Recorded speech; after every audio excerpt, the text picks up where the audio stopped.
if I dare be optimistic for a moment. Sure, I guess. There were times 2 years ago I thought the conditions here in the U.S. would be worse now than they are. Let me give you a specific example. Day one of the Trump presidency, Jim Acosta's reporting live on the front lawn. He's pointing out that Sean Spicer just lied to all of us. And I thought, President Trump's going to walk outside. He's obviously watching. He's going to walk outside. He's going to say, get off my lawn. And that didn't, happen for 18 months, right? It eventually happened, and thankfully the courts supported CNN and supported the press. But on a serious note, we have not seen widespread jailings of journalists. And if there are many leak investigations going on, we haven't seen many. We've seen a couple of prosecutions. We have not seen widespread prosecutions.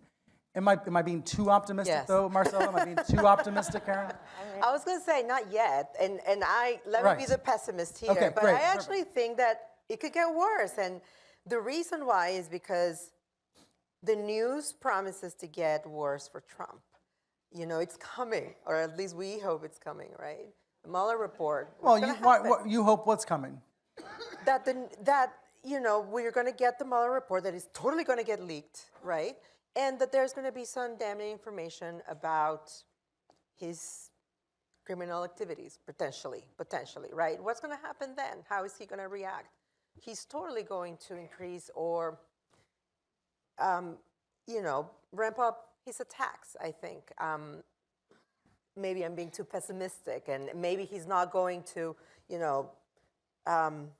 fire Jim Acosta or ban more reporters. Or jail them. But I think that as he faces more scrutiny, I think he's just going to get a little, he's going to see himself a little more cornered, and his go-to attack is fake news to delegitimize what's coming out, what we are reporting as the truth. Yeah, the first day he said enemy, it was appalling. Now it's just called Tuesday, right? I mean, people Exactly. are reacting differently to it. It's being normalized, right? Were you going to add something, Karen? I think this question of, whether or not we thought it was going to be as bad, has it been as bad? Right.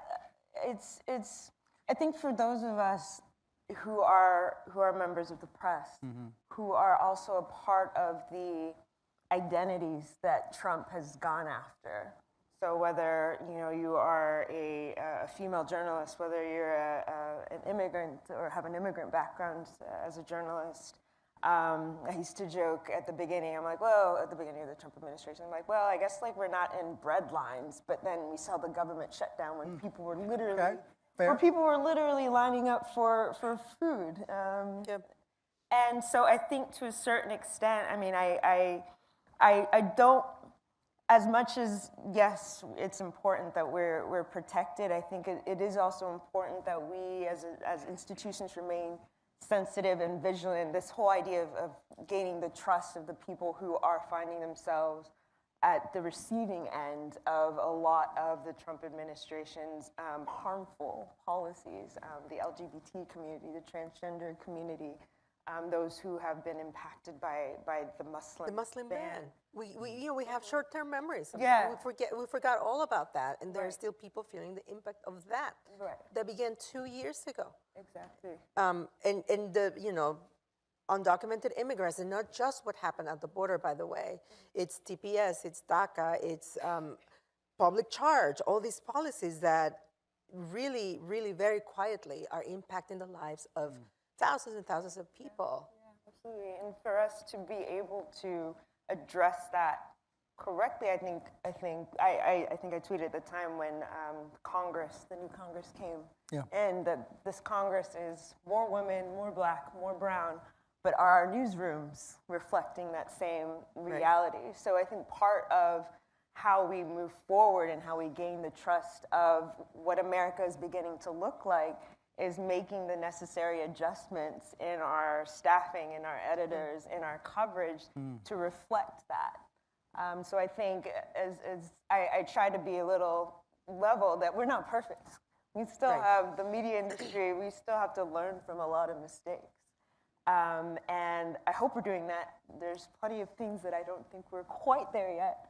But also just to realize that if we don't think Trump has come for us yet, for many of us who are already in the media, we feel that way. He's already come for me, for Black people, for Hispanics. So. In a hurricane, if your house is spared, Right. your neighbor's house is ruined. Correct. And to your point about diversity, you know, we're about to head into an incredibly historic 2020 primary process with record numbers of women and minorities running. But if those newsrooms are not reflecting that and not sending out diverse reporters, then we're going to miss something. We're gonna miss in the stories. And we're coverage. gonna get things wrong. Yeah.